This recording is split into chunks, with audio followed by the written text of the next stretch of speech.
청취자 여러분, 안녕하십니까? 2026년 8월 28일 금요일, 글로벌 경제와 국제 정세의 핵심 맥락을 짚어드리는 글로벌 인사이트입니다. 오늘 세계는 첨단 기술 투자와 지정학적 긴장, 기후, 재난에 맞선 국제사회의 대응이 긴박하게 얽혀 있습니다. 오늘도 명쾌한 분석을 전해주실 박 작가님과 함께합니다. 작가님, 안녕하십니까? 네, 안녕하십니까? 18세기 프랑스의 계몽사상가 몽테스키유는 법과 제도는 국가의 번영을 지탱하는 가장 중요한 기둥이라고 강조했습니다. 오늘날 글로벌 무대에서 벌어지는 경제 규제 개혁과 관세 갈등, 그리고 자연재해에 맞선 국제적 연대는 각국이 미래를 대비하는 제도적 역량을 시험하고 있습니다. 복잡한 글로벌 이슈들의 이면을 역사의 지혜를 빌려 명쾌하게 짚어드리겠습니다. 대한민국 소식입니다. 정부와 경제계가 규제 합리화와 미래 신기술 법제 정비에 속도를 내고 있습니다. 한성숙 국무총리는 주요 경제협 단체장들과 간담회를 열고 현장의 목소리를 반영한 규제 혁신 3대 원칙을 제시했고, 법제처는 AI와 자율주행 등 신기술 혁신을 뒷받침할 제도 개선을 논의했습니다.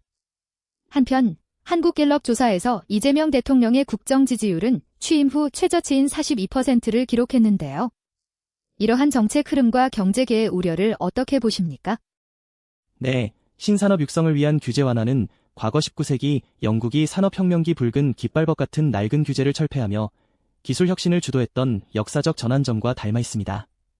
피지컬 AI와 데이터 산업은 제도적 뒷받침이 없으면 글로벌 속도전에서 뒤처지기 쉽기 때문이죠. 다만 경제계가 지적하듯 정부의 확장 재정 기조와 기준금리, 인상 흐름이 충돌할 경우 시장에 왜곡된 신호를 줄 수 있습니다.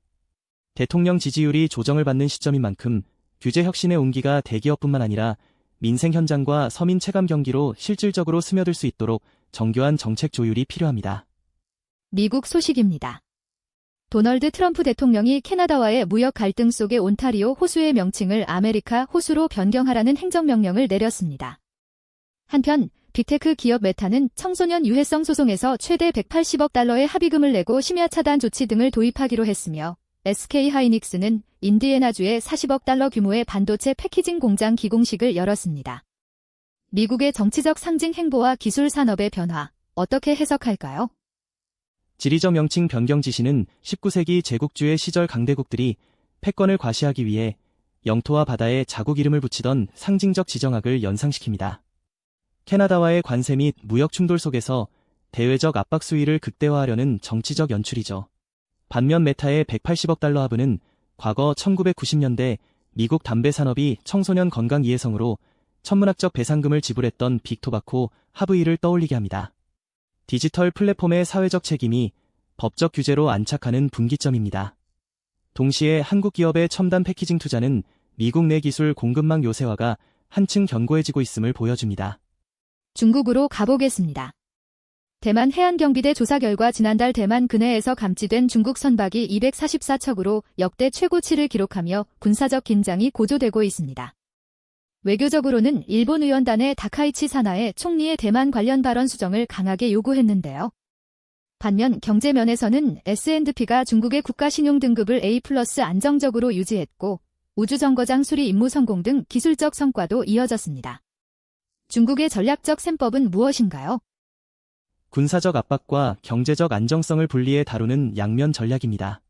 대만 근해에 대규모 선박을 투입하는 것은 손자병법의 부전이굴인 지병, 즉 싸우지 않고 상대를 심리적으로 포위하고 압박하는 전형적인 그레이존 전술입니다. 일본의 다카이치 사나의 내각을 향한 강경 발언 역시 동아시아 안보연대를 견제하려는 포석이죠. 반면 S&P의 A+ 등급 유지는 4%대 성장 유지 전망에 힘입은 것이지만 헝다 창업자 중형 선고 이후에도 지속되는 부동산 침체는 여전히 내부적 내관입니다. 대외적 무력 시위 이면에 내수 위축을 극복해야 하는 복합적 과제가 놓여 있습니다. 일본 소식입니다. 다카이치 사나의 내각이 가기를 열고 구마모토 지진 피해 복구 등을 위한 예비비 사용을 결정했습니다. 한편 도쿄 증시 니케이 지수는 반도체 수요 기대감에 힘입어 66,600엔대로 강세를 나타냈고, 히타치와 NTT는 600km 떨어진 데이터 센터 간 자동 복구 기술을 세계 최초로 실증했습니다. 또한 상반기 출생아 수가 11년 만에 소폭 증가세로 돌아섰는데요. 일본의 현 상황, 어떻게 분석하십니까? 지진과 자연재해라는 지정학적 숙명에 맞서 첨단 기술로 사회 인프라의 보궐력을 극대화하려는 노력이 돋보입니다.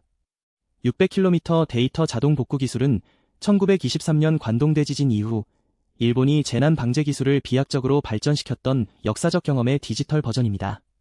반도체 랠리에 힘입은 증시 화랑과 11년 만에 출생한 수반 등은 다카이치 사나의 총리의 경제 드라이브의 긍정적 신호입니다. 다만 구마모토, 이재민들의 주거 안정과 식수 공급 등 체감 민생 복구가 지연되고 있어 재해 대응의 신속성과 세밀한 행정력이 내각의 지지 기반을 가를 척도가 될 것입니다. 이란 소식입니다. 미국과의 군사적 대립이 6개월째 이어지는 가운데 카타르 총리가 테헤란을 방문해 긴장 완화를 위한 중재 외교에 나섰습니다. 미국은 경제적 추방작전으로 호르무즈 해협을 봉쇄하며 원유 수출을 차단하고 있지만 이란은 군사적 주도권을 쥐고 있다며 물러서지 않고 있습니다.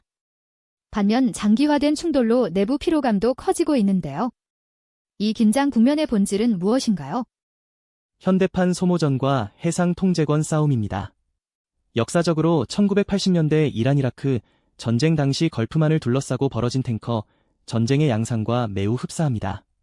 미국은 달러 결제망 차단과 해군력을 결합해 이란의 경제적 숨통을 조이려 하고 이란은 대화 의지는 열어두되 굴복하지 않겠다는 버티기 전략을 구사하고 있습니다.